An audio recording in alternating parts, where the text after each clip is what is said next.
Started.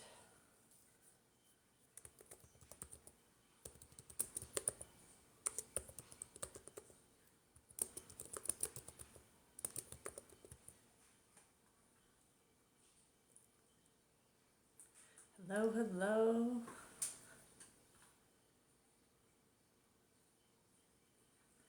Welcome, everyone. Sorry, we're just getting started here. Welcome to those on TikTok. How's everybody doing tonight? Comment in the chat that you guys can actually hear me, that everything's working out okay, that you can hear me loud and clear, that there's no technical issues.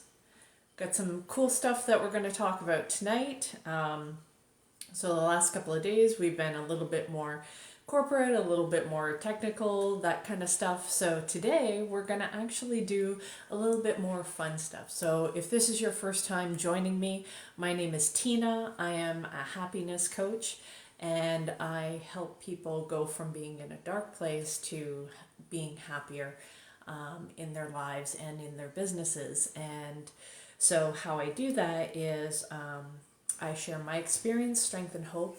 For those of you who don't know, I scored 10 out of 10 on the ACEs test, which is adverse childhood experiences.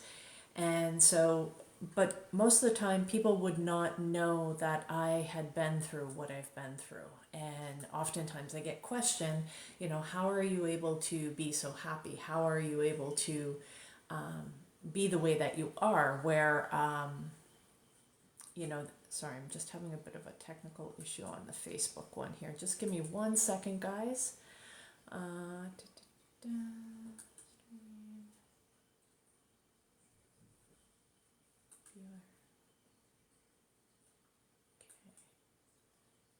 right, I think I got it fixed. All right, so I get asked a lot, how am I able to stay so positive, especially when they start hearing some of the stuff that I've been through. And I'm going to talk quite a bit about different things that I did in my recovery stage. So one of the things that I had done is I had gone to see a speaker when I was first doing my recovery stuff. And she had talked about her experience. And even though I got a 10 out of 10, to me, I heard her story and I thought, wow, I can't imagine going through all of that. And sorry, the latency keeps saying having trouble with the Facebook one here today.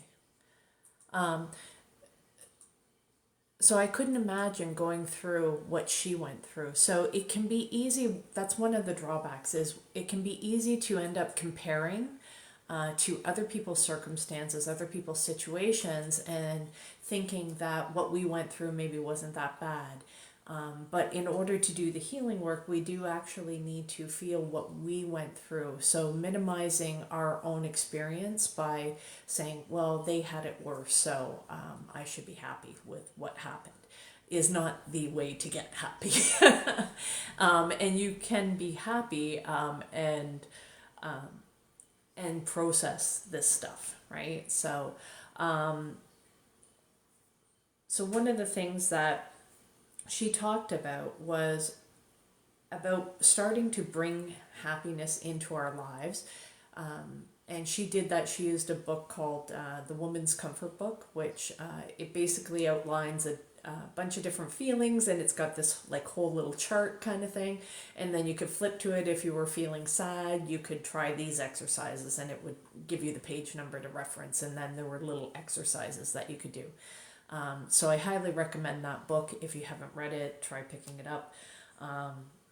But it talked a lot about, so living in an environment where there was childhood abuse, alcoholism, sexual abuse, neglect, violence, all of those kind of things were commonplace. So trying to find memories that were actually happy was a challenge. And so part of the healing journey was focusing on what were some of the things that we missed out as a child that we had to start bringing into our lives and because we can't actually change the past, so how do we actually heal what happened to us?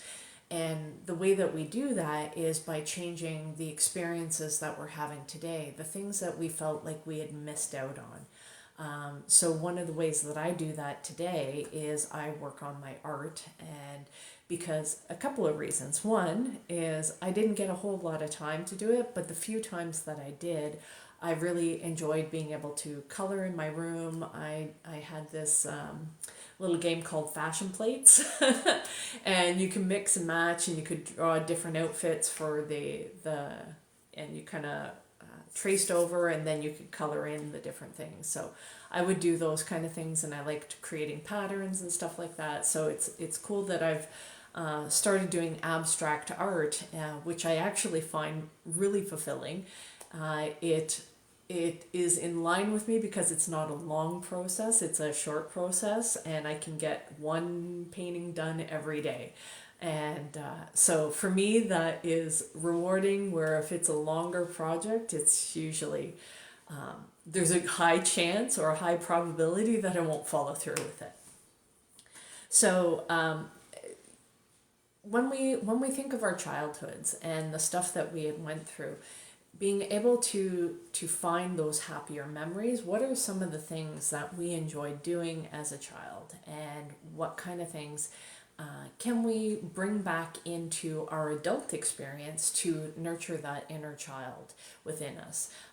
So maybe going camping or fishing or swimming, or like, because I loved the water as a kid, and being able to go swimming was something I loved to do. So incorporating that back into my life. I loved music. I would go to choir, and I was in band. I played all kinds of different instruments.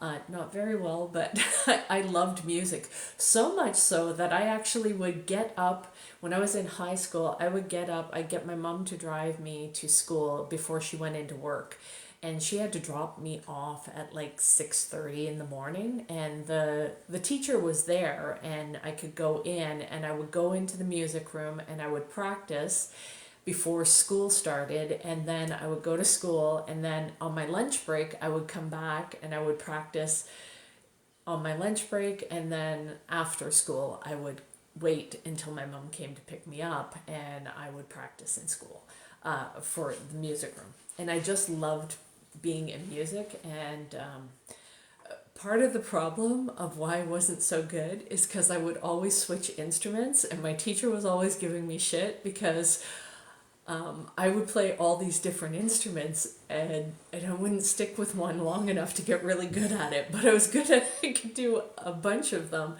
at a basic level. Some things don't really change, and I still kind of do that in my day-to-day life, right? So but that, I really enjoyed doing that. I enjoyed music, choir. I would be, anytime there was a play or an event or anything like that, I was in there like a dirty shirt. I really loved being active, being involved. I remember as a kid, I always felt like I was missing out because a lot of my friends, they got to do things like go to Girl Guides, they were in gymnastics, they were in dance, and they got to have piano lessons, and I used to long for that. And for years and years and years and years, I would ask for a piano for my birthday, or sorry, for Christmas and my birthday, whatever it was. But I always got told that we just didn't have the money for it. And even when back then we didn't have the internet, so I would look in what they called was the penny saver, and it was like when people were selling garage sale kind of items, and you could list them in this newspaper, and it would come around every week, and I would go and I'd circle all these different pianos that were for sale and within certain budget range, and it still never ended up panning out, that it was just too much of a hassle kind of thing, right? Never got to go to any sports or any of that kind of stuff. I would have loved doing that kind of stuff. that being said, there were things that we did get to do.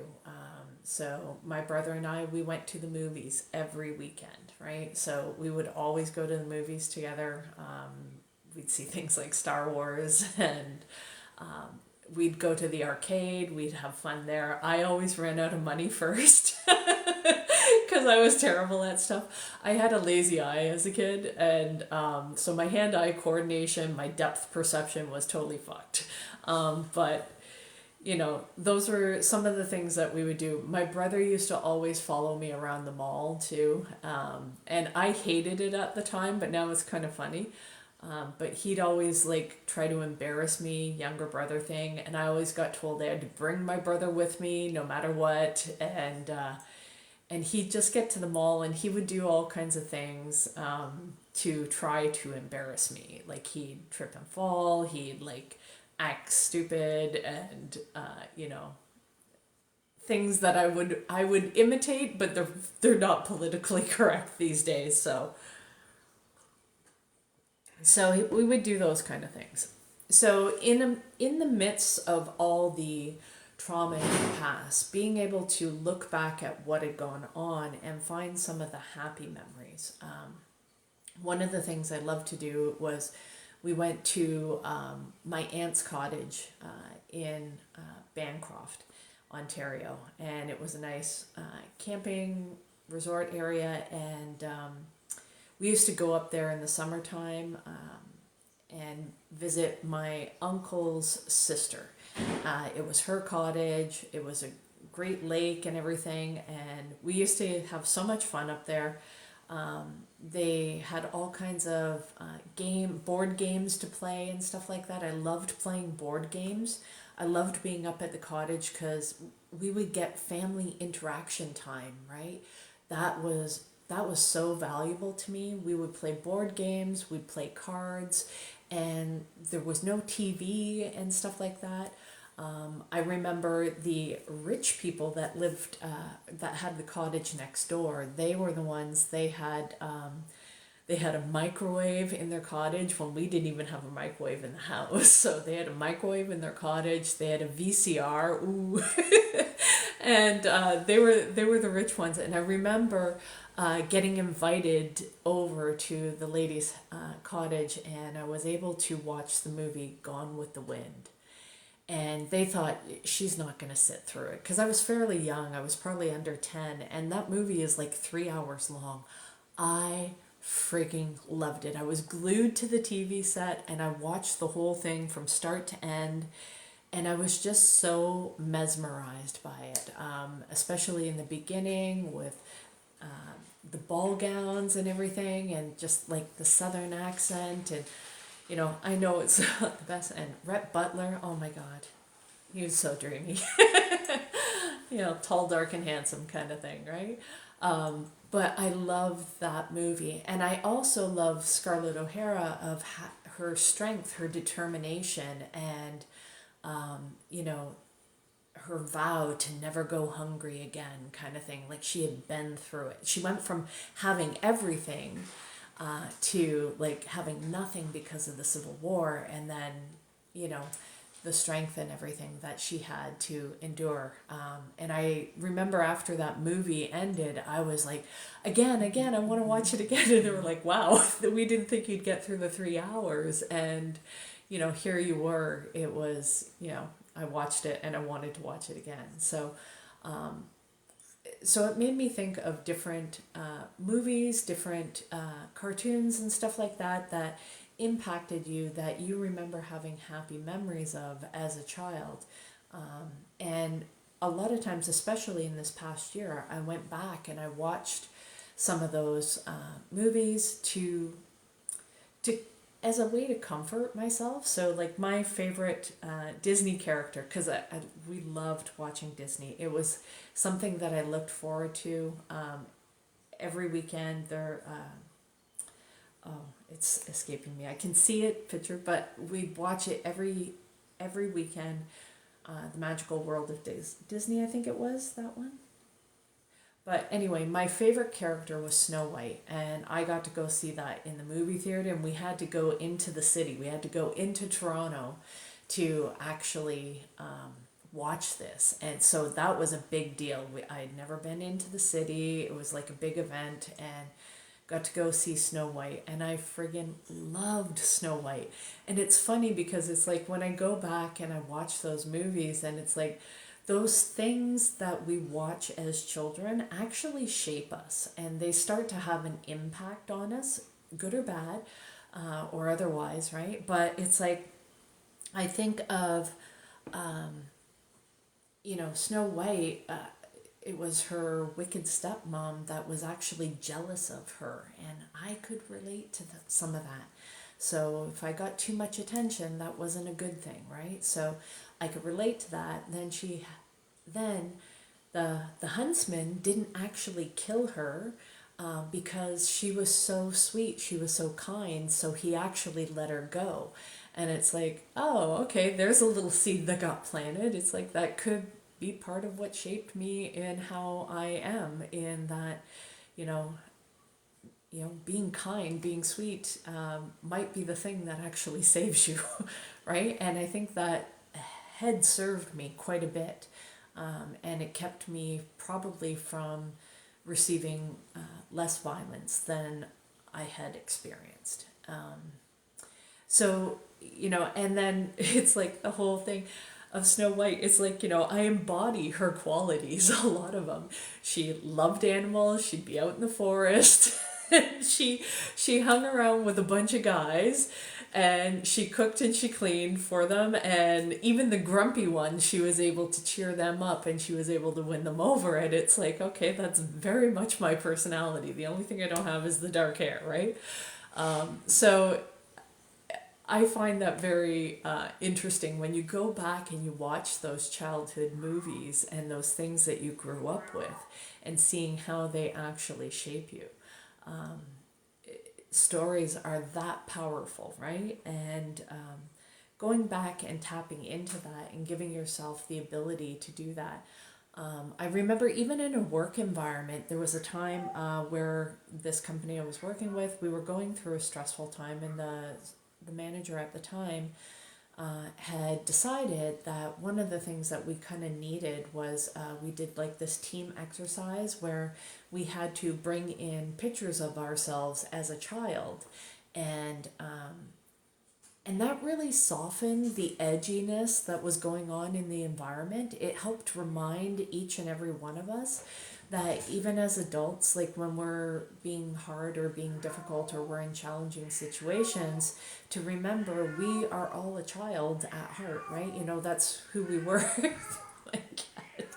Katie! Right? So having that, and looking back at yourself as a child and imagining what you could do differently, and have that compassion for yourself, especially as you're going through the healing journey. It can be really, really challenging. And I know there's been many times when I was having that tough time, that dark place, I would, I'd get popcorn. I had my Coke, and I had my buttered popcorn and a blanket, and I'm sitting there and I watched The Wizard of Oz, because I fucking loved The Wizard of Oz as a kid. Oh my God, I really, really, really love that. It's like, it was just so grandiose and epic, right? And the whole story, and the Technicolor stuff, and the witches, and they had the good North of the witch, good witch of the North. She had that beautiful ball gown and all those kind of things. And then there was Dorothy. She had her little dog Toto, and then the Wicked Witch and her flying monkeys and all that kind of stuff. And the whole lesson and the moral of the story behind it is like, they wanted to go see the Great Wizard of Oz to fix all of their problems. And at the end of the day, everything that they needed, they had within them. So these are kind of things that are universal truths that get passed down in various stories and told in different ways.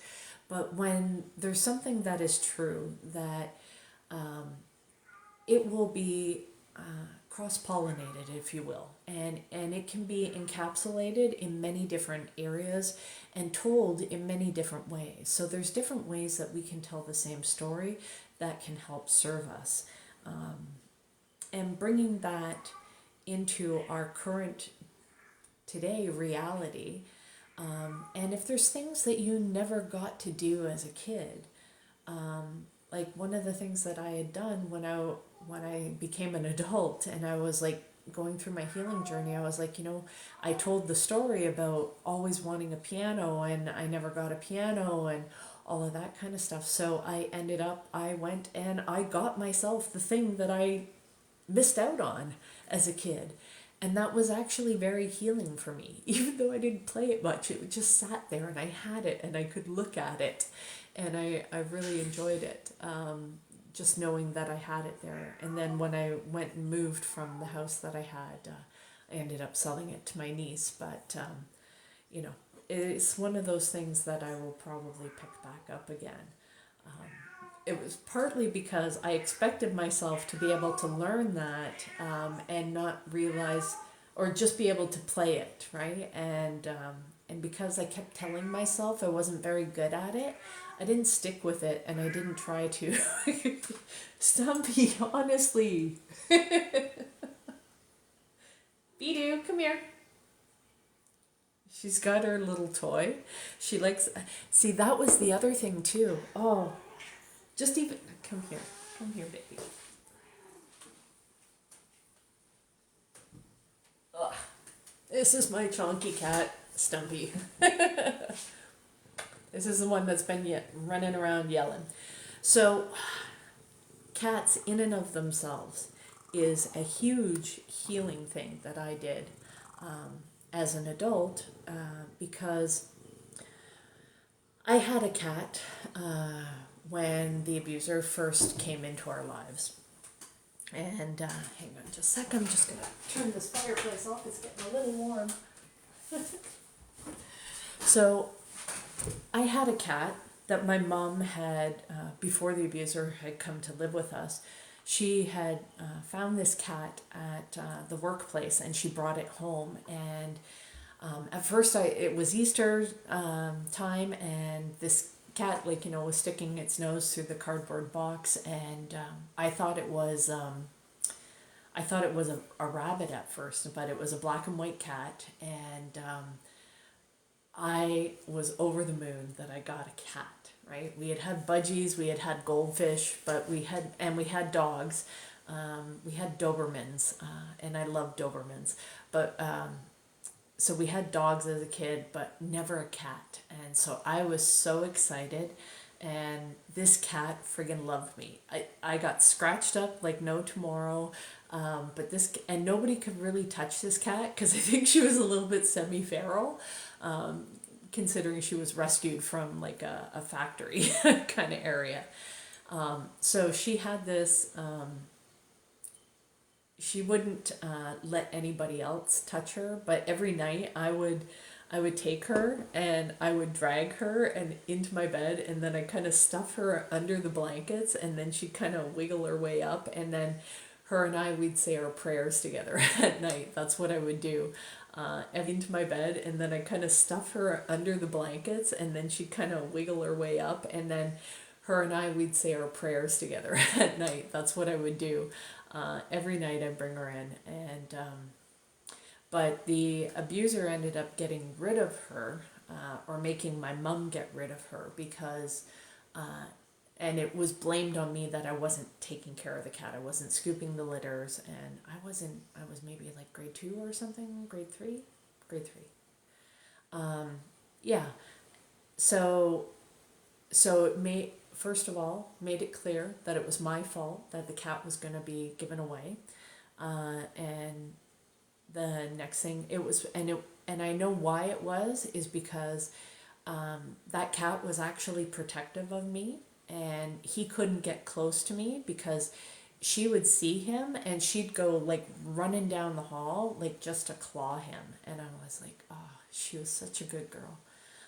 And I was devastated when that cat got taken away from me. I cried so frigging hard. And I didn't get a cat for a long, long time. And even, and I didn't want a cat either, because I think I was too afraid for it to be taken away from me again. And a friend of mine, she had rescued a cat, and it had kittens, and she was trying to get me to come and take one of the cats. And I was like, you know what, I don't want a cat, but I'll come over and have a coffee with you, right? So I went to visit her, and she gave me this, like, I was looking at some of the cats, and there was a couple of black cats. And I'm going to get to this in a minute, but I loved black cats as a kid. And all I ever wanted to be for Halloween was a black cat. This was my favorite book as a kid, is Jenny and the Cat Club. And I'm at the end of the video, I'm going to actually read a bit from it. It's been one of the things I've been wanting to do. And I'm like, oh, do I really want to do that? No, it is one of the things I want to do. So you guys can stick around or not. But getting those books as a kid, and then getting them as an adult, it was hard to find too. But getting it as an adult was a way of healing my inner child. So it was kind of like finding those little tiny pockets of happiness that I did have as a kid, and bringing them back into my current life. So this, where was I with the story? Oh, I kind of lost track. So these little things are different ways that are easy. It's like, you know, the healing journey doesn't have to be all pain and sadness and trauma and all that kind of stuff. In fact, it's completely the opposite. It's about reintegrating the things that we lost out on as kids, the things that we didn't receive in the childhood, and when we're able to bring that into our adulthood, although we may not be able to replace what should have happened, it is a way to create a reality that we would have liked to have had, and we can bring that in today, and that is actually quite healing when we do that. So yeah, so the cat thing. Completely forgot about that, but I'm going to talk about this other thing. So one of the things that I used to do as a kid that I really enjoyed was I got to go to the library all the time. Went to the library. It was my favorite place. Number one, it was quiet. You weren't allowed to talk. There was silence. I really like silence. So it was quiet. There were all kinds of books, and just that was like my absolute favorite place other than school. Those two were my favorite places, school and the library, because I could get to learn and grow in there, and that was something that was always important to me. It kept me stimulated. I really liked to learn new things. I still love to learn new things, and being able to do that is actually quite healing. And when I am not, that's when it's a challenge, right? So yeah, so these different ways of bringing happiness into our lives in little ways are the ways that we can actually start to heal the past without it being such a traumatic thing. And I remember years ago when I first started on,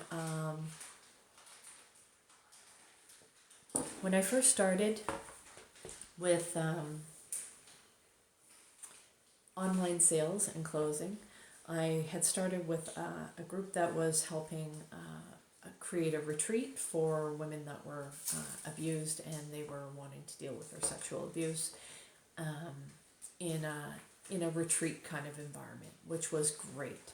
And I had a call with one woman that I remember talking with her, and she I didn't end up closing, but that's okay. She wasn't at the point where she could afford that, like it was way out of her price range.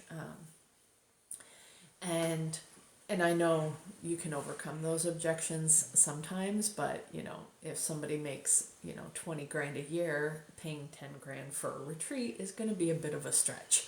So that being said, I wanted to help this woman out, and it was over an hour and a half. I was talking with her on the call, and just talking with her helped bring, because she had talked about being in therapy for years and years and years, and it just like she was still stuck in the same place of always being in pain, never being happy. And that's one of the drawbacks of sometimes just being in therapy. It can be too easy to get stuck in just hashing over all the stuff and all the pain and just being there with it. I was fortunate enough that when I was doing therapy, I was also going to a 12-step group.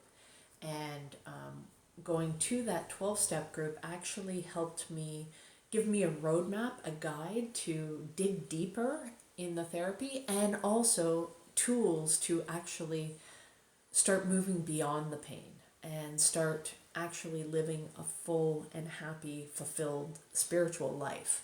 And that, I think, was the biggest part of my healing journey. So I had the benefit of having a therapist that I could talk to and get stuff out in a safe place, that I didn't have to worry that somebody was going to tell something. But I was able to go deeper because of being in a 12-step program and having a community of friends. My entire life in my 20s was all about recovery. Every fun activity, whether it was going whitewater rafting, that was a neat thing too. That was a huge part of my healing, because I got to go out with a bunch of friends. We went to Ottawa for whitewater rafting. If you're in Canada, you're in the Ottawa area, I highly recommend going whitewater rafting. There are some great tours along the river. And that was so fun. My brother and some of his friends went, and then my friends from the recovery groups were in there as well, and we were just having a great time. And I remember, it's funny because going whitewater rafting is a lot like entrepreneurship. Like, you're paddling down the river and you're like working away at things, and then you think that when you get to the rapids that you could just kind of coast it out, but no, that's when you actually have to paddle harder, because that's when the chaos happens and you need to be able to control things. So it's just nonstop paddling, but it was fun, and it was really, by the time we got home, like back to base camp at the end of the day, we were just like, whew, slept so good that night, so good. All the fresh air, all the good food, all the fun, and the fun around the campfire, and just being outdoors and everything. That was just that was a really, really memorable weekend. And there were all kinds of things that went wrong that weekend too. Like when we got there so late, it was in the pitch dark. We had to put our tents up in the pitch dark, and it reminded me of those times when I was up in Bancroft, because as kids, young teenagers, we would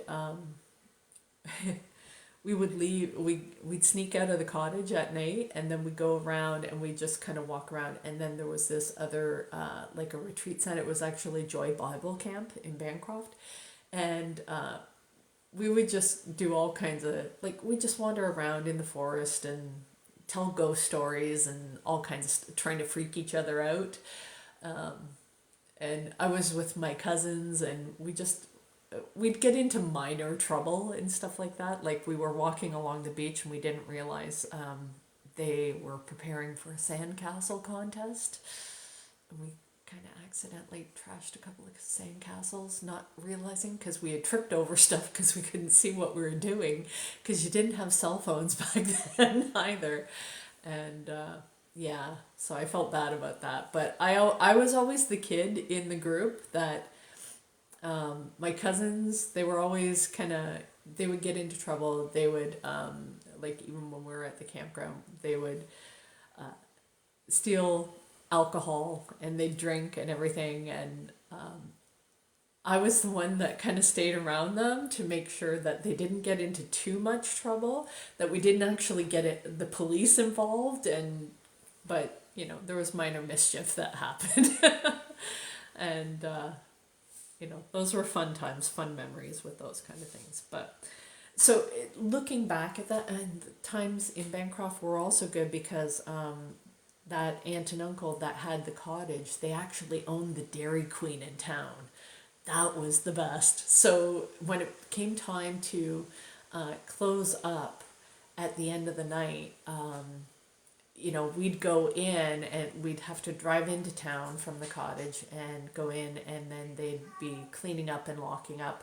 And we got to have any of the reject ice creams that, maybe they prepared the order wrong or it kind of was lopsided or something like that. So we got to have the rejects for the Dairy Queen ice cream. So that was the highlight. So there's these little pockets of fun memories, even when you've had a very traumatic childhood. And being able, once you've done some of that healing work, being able to go back and start looking at these things where there were happy memories. What was it that you liked? How were you as a kid, right? Were you that quiet kid? Were you the geeky kid? Were you the, athletic kid? Going back and really honoring that part of yourself. Hey, Kamira, hi, welcome. So honoring that part of ourselves as a child, and, the things that we felt that we missed out on as a kid, being able to bring those back into our current life is really important, right? And reading books or watching movies that you watched as a kid, really, really important. So that is mainly it. And even if you're doing that, like the exercise that we did in a work environment where we brought in the pictures and then people would share little stories about themselves as a kid of what they like to do. Of course, I didn't tell any of the other stories in the work environment because nobody knew any of that kind of stuff, right? But I would tell some of the other things, and it took effort to try and do that because at first blush, when I go back and I look at the childhood, it's like I have to hunt and peck for things that were actually fun. And it's not so much because they weren't there at all, because obviously there were some things I survived. But it can get clouded over by all this other stuff. And being able to find the blessings and the happy points in the cats are just going crazy today. So yes, hi Bidu, you got a lot to say today.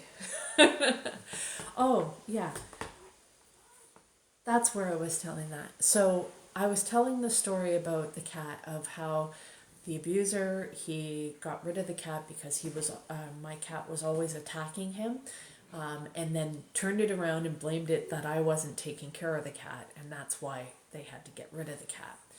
Meanwhile, as an adult, going back and revisiting that story, I could see it much more clearly instead of being gaslit that it was my fault, which is what he did a lot. He turned everything around on that it was always my fault.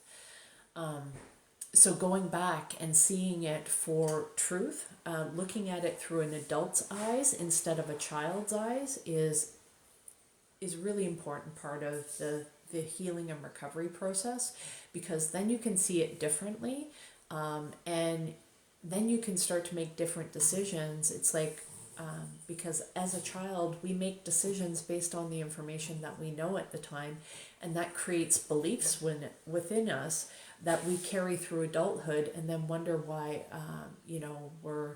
we label ourselves in certain ways. It's like, oh, it's always my fault. So that need to try and always be perfect. And I used to get told, it's like, even though I got 100 on math and French in grade 5, it's like I remember getting told directly, why aren't the rest 100%. Meanwhile, the rest were all A's and B's as well. So, and yet my brother, he'd go from a D to a C, and they bought him a bike. They'd celebrate, but I got a completely different treatment. And I don't think that was any fault of his, but I know I took it out on him as, you know, because you don't know, right? But I now, looking back, I see that was the way to isolate me and make me the bad one. It was also part of his control tactic, because when I didn't agree, because that was one of the things that was really important to him, he wanted me to ask for the attention. And then so that he could say afterwards that it was my fault. Well, you wanted this. And it's like, I didn't know that I didn't have the ability as a child that to say no, and that it was manipulation and it was coercion. And so I tend to be very sensitive to those kind of behaviors. It really brings up a lot of trust issues if I sense that kind of untruth happening. And even if it's not meant to be that way, and I know somebody had said that, you know, the difference between manipulation and persuasion is the intent behind it. And I agree with that. So if you're persuading somebody, you're doing something for their best interest. If it's manipulation, they are trying to get you to do something for their best interest, not for yours. So those are the really important distinctions between the two things. So persuasion is getting somebody to do something for their best interest. Manipulation is it's for your best interest and not theirs. So understanding the stuff that I'd gone through, and how that impacted me and what I needed to change and how to actually heal some of these things were ways of going back and honoring the stronger parts of me, the parts of me that you build up on those successes from the childhood, right? That you find those happier times and realize that even in the worst of it, there were still some good things, right? Because otherwise we wouldn't have made it this far. And whatever was missing, giving yourself permission to fill in the gaps of what was missing. And yeah, so going back and reading some of the stuff. So what I'd like to do, because one of the things I always wanted to do, oh, this is another piece before I get into that.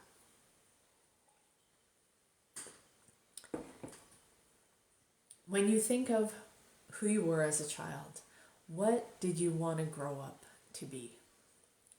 And I think there were a few different things. Some I didn't fall too far off with. When I was really young, before grade 3, I always wanted to be a mom and a teacher. Those were the two things that I wanted to be. I wanted to be a mom and I wanted to be a teacher, because they were my favorite. Those things. Stampy! She's got her toys. She's running around. She's talking about how fierce she is. I remember when I was going to school, there was my grade 1 teacher, Mrs. Stokes. She was amazing. I loved her. She was so sweet, so kind. She reminded me of Snow White. She had black hair, short black hair, and she wore red dresses a lot of times. And she liked to tell stories. She used to read stories to us. And I was always super eager to help. And I think I had her in grade 1. There was a mixed class, grade 1 and grade 2 together. And she I was in grade 1, and then I was looking forward to having her in grade 2, but she had announced at the end of the year that she wasn't going to be coming back. She was leaving. And I think she probably was leaving for maternity leave or something like that, but I didn't understand. All I knew is I was completely inconsolable. I cried so hard. I was devastated to lose that teacher. That teacher meant everything to me, because she was so kind, and receiving that and then having that taken away. And she gave me a lot of attention. She gave me a lot of care, and it really doesn't take much. It really doesn't take much.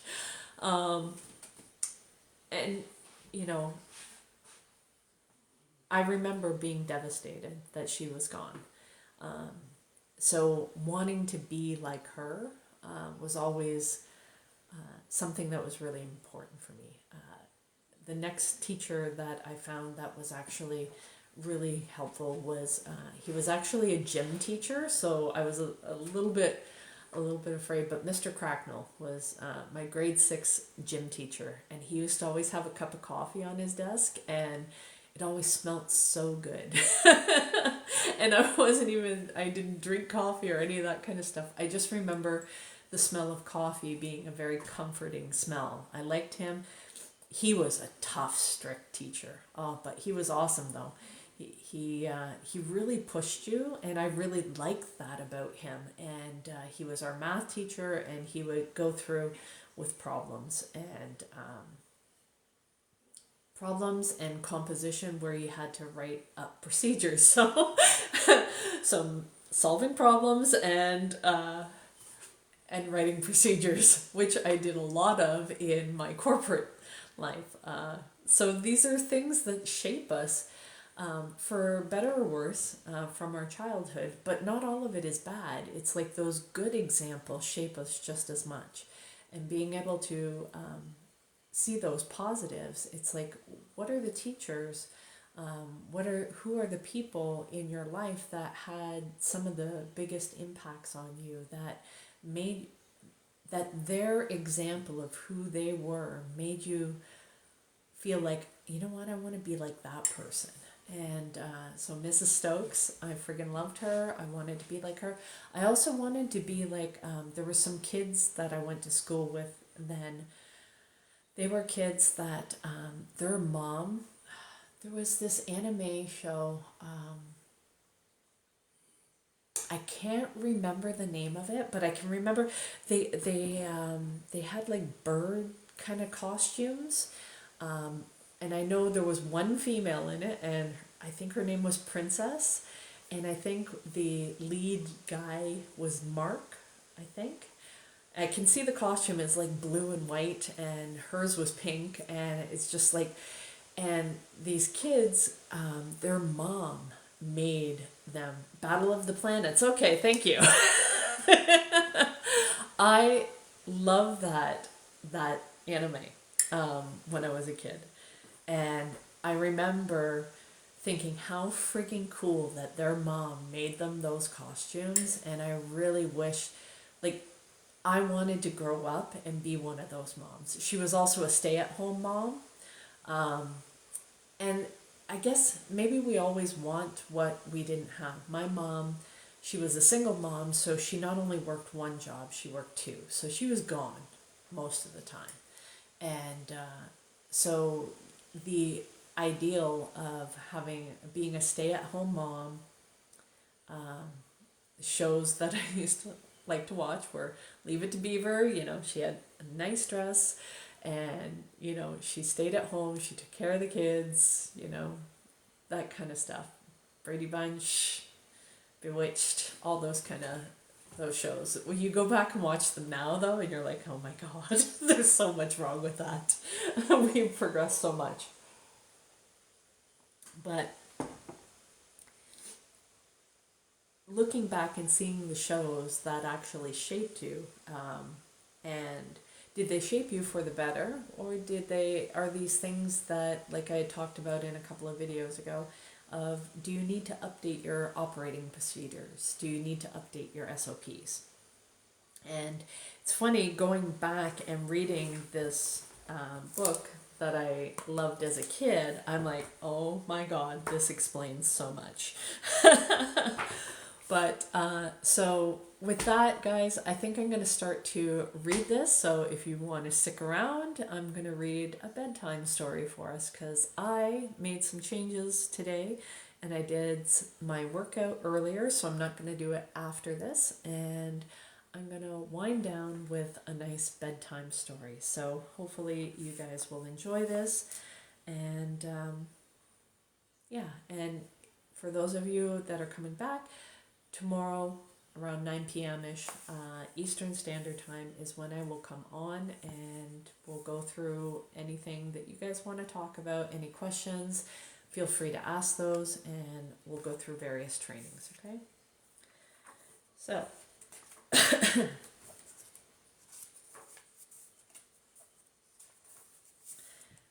I will show the pictures along the way too.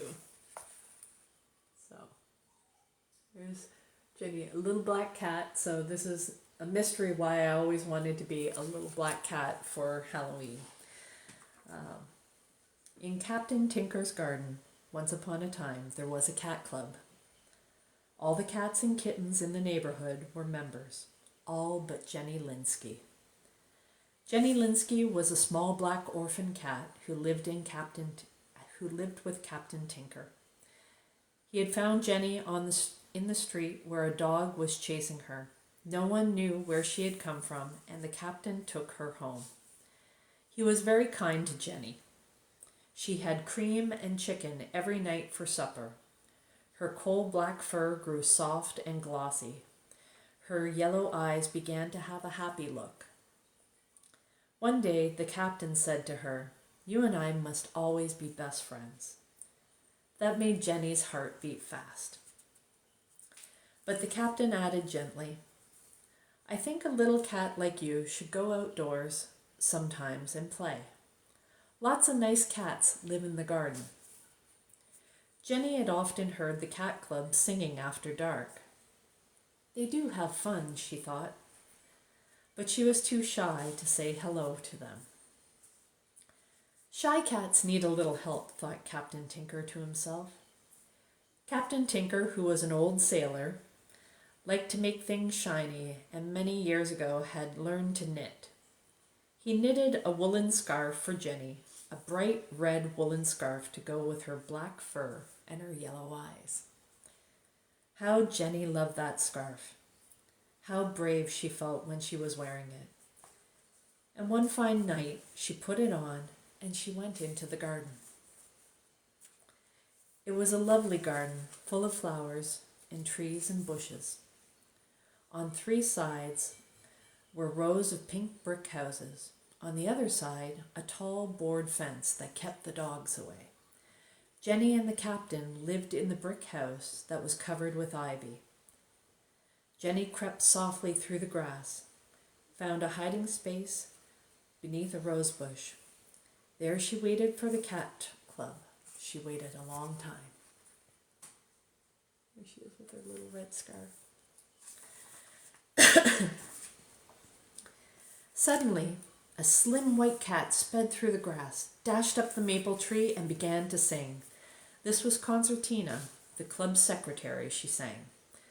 "Come all ye cats and kittens, with your whiskers and your mittens. Come a-running, to the cat club jamboree." Mr. President came first. Mr. President was a well-fed cat who always wore a collar with his name and number tag on it. He walked slowly out of a brick house and took his place, the chair, he called it, on the meeting ground beneath the maple tree. And then the others came. They came 1 by 1 and 2 by 2 from darkened doorways, from all over the tall board fence. They formed a circle in front of Mr. President.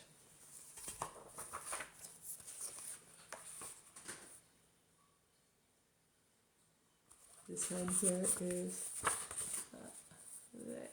Mr. President there. And there's a little blurb there. I don't know if you guys can see that. Okay. Concertina, in the maple tree gives the signal for the cats to come. Just before the meeting, Mr. President speaks to his young nephew, Junior. The fluffy cat is Butterfly. The twins are Romulus and Remus. The cat jumping over the flower is Macaroni. Solomon, the wise cat who could read, sits on the books and watches the two great fighters, Sinbad and the Duke. The cats in earnest conversation are the sweethearts, Arabella and Antonio. Mr. President opened the meeting and spoke a few brief words about a money matter. Afterwards, the club moved to the porch of Concertina's house. Jenny stretched her neck, and peeping through the rose leaves, she saw everything that had happened. She spotted the twin cats Romulus and Remus, crawled through the kitchen window, and returned with a large paper package. "A feast, a fish," cried all the cats. They tore the paper off and devoured the fish. After they licked their paws and whiskers, the lovely Persian cat Butterfly brought out her nose flute and began to play. The cats sang and danced and joked until the wee hours when one by one the club went home. The last cat to go was Jenny Linsky. She had not dreamed that cats could have so much fun. Night after night she crept into the garden and she watched the cat club from behind the rose bush. "What clever cats they are," sighed Jenny. "All of them can do things. Look at Butterfly, she plays a nose flute. Look at Macaroni, he can dance on his hind legs. And what can I do?" Poor little Jenny. There was nothing that she could do, but she was content to watch the others at their fun and frolic. One night, to her surprise, Romulus and Remus, who were going to the meeting, poked their noses right into the rose bush and cried, "Hi there, sister. You're a new cat, aren't you?" The twins were in such lively spirits that Jenny did not feel afraid. "Yes," she answered. "I am Jenny Linsky." "Well, Jenny, would you like to join the cat club?" asked the twins. They did not give her time to answer. They whisked her off between them. But when they reached the meeting ground, fear overcame her, and all the other cats were staring at her with gleaming eyes as if to say, "And what can you do, little black cat? What can you do?" This was too much for Jenny, and she gave a yowl of terror and fled home.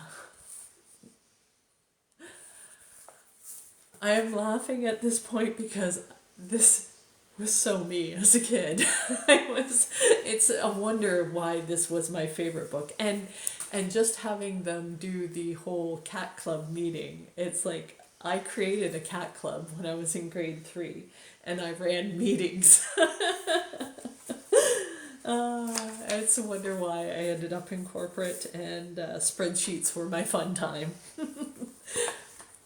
So next morning, Romulus and Remus went to Jenny's house and looked through the garden window and called, "Jenny, Jenny Linsky." Jenny did not answer. She was lying on the soapbox in the cellar.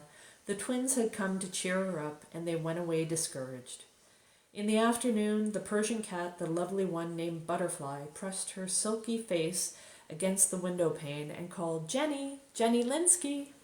Jenny still did not answer. She was lying on the soapbox in the cellar. Butterfly, too, went off discouraged. In the evening, the entire cat club, singing loudly, trooped into the garden. There's Sinbad, and then there's Butterfly, and then there's poor Jenny sitting there on the soapbox. And I'm like, depression issues from way back. So, in the evening, the entire cat club, singing loudly, trooped through the garden on their way to Jenny's house. Mr. President came first. Behind him walked Butterfly, playing the nose flute. Concertina followed. She had a high soprano voice and led the singing, and behind her, one by one or two by two, the singers marched. First came Romulus and Remus, next Mr. President's young nephew, Junior. Accompanied by Solomon, the bookish cat, the fancy dancer Macaroni followed. He was waltzing, and behind Macaroni came the sweethearts Arabella and Antonio. Lastly marched the two great fighters, Sinbad and the Duke. All of them were singing.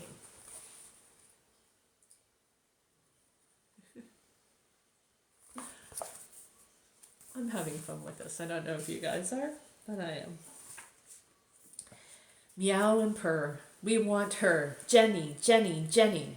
Alas, they sang too loudly. A man who could not sleep threw down a bucketful of water and broke up their fine parade.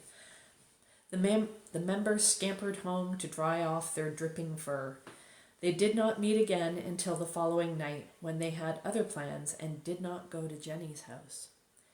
It was summer, and the cats in the summer cat clubs are very busy. So in the end, the club in Captain Tinker's garden quite forgot about poor Jenny Linsky. Still, you cannot blame them. You cannot expect the other cats to always think of your troubles.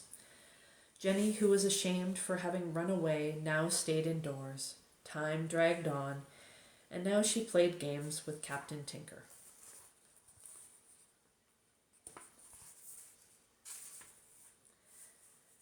But when night came, and she heard the cats in the garden, she longed to be with them. And that will never happen, she sighed. They are too clever. All of them can do things. What can I do? Nothing. Time passed.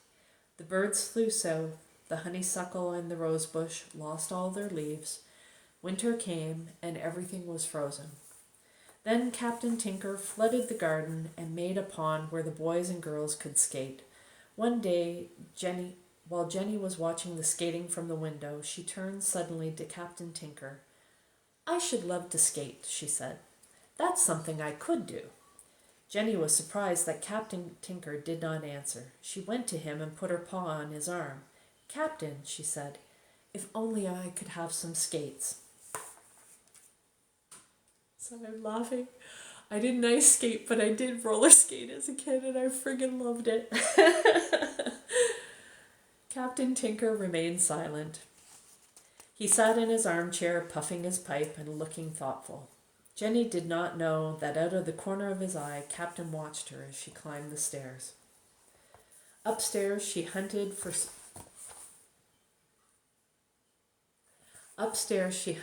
skates in the bureau drawers and on the closet shelves. She found nothing. In the night, while Captain Tinker was asleep, Jenny came down and searched the downstairs closet. She ransacked the drawer where Captain Tinker kept his fishing tackle. She found hooks and lines and corks, but no skates. In November, it snowed, the first snowstorm Jenny had ever seen. All afternoon, she had been watching the snowflakes falling. By evening, the garden was entirely white. Jenny stole outdoors and hunted in the drifts. She's with her little red scarf. So cute. She found the snowflakes shaped like flowers and stars and spiderwebs, but no skates. I'm glad Jenny has gone outdoors at last, thought Captain Tinker. Now we shall see what we shall see. Bright and early in the following day, the captain went to his workshop in the cellar. He closed the door behind him and would not let Jenny in. All morning she could hear him tapping with his hammer. The mysterious hammering and tapping went on for many days. On Christmas Eve, Captain Tinker came upstairs and with something in his pocket. Jenny watched him as he lit the Christmas candle and pulled back the curtain. The stars are out, said Captain Tinker, looking at the sky. As he said it, he took out of his pocket 4 little, could they be real? Jenny stared. She reached out and touched them, oh, so gently with her paw. They were real, and they were silver, and they had sharp, shiny blades. Ice skates, she whispered. Silver ice skates, oh, Captain. The captain strapped on the skates to Jenny's paws. They fitted exactly perfect. Her ankles wobbled for a moment, and then she felt quite steady. Captain Tinker tied her scarf and she went into the garden. At the pond, she hesitated. Which paw goes first, she wondered. She struck forward on her right front paw and glided, then her left hind paw. She gave a shove and glided a little bit further. She began to skim across the ice. It was a pretty sight to see her skating with her red muffler streaming and her bright skates flashing in the moonlight. She cut figure eights and flowers and stars.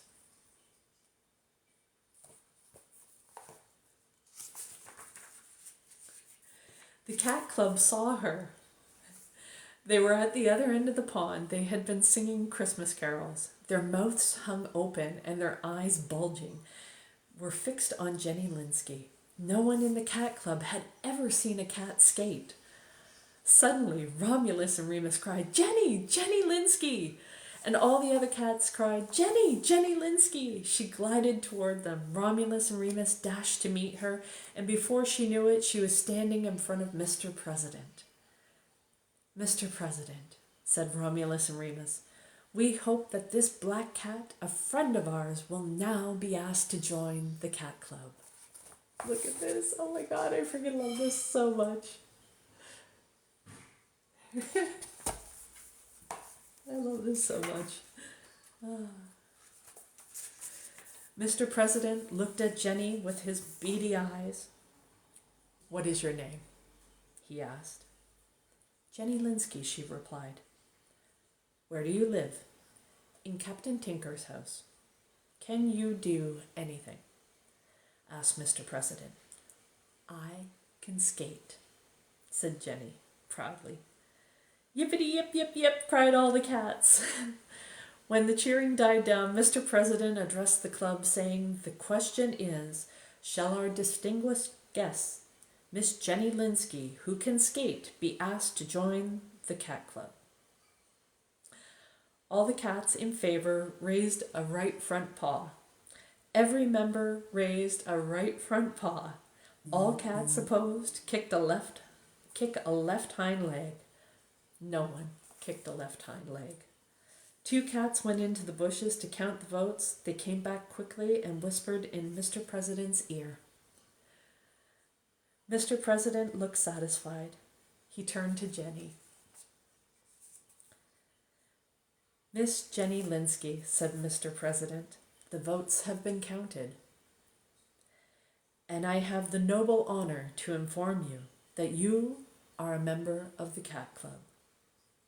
"Mr. President," said Jenny in a high, clear voice, "you, my trusty friends, I thank you." Jenny could have made a longer speech, but the cat club crowded around her, hoping for a chance to touch the silver skates.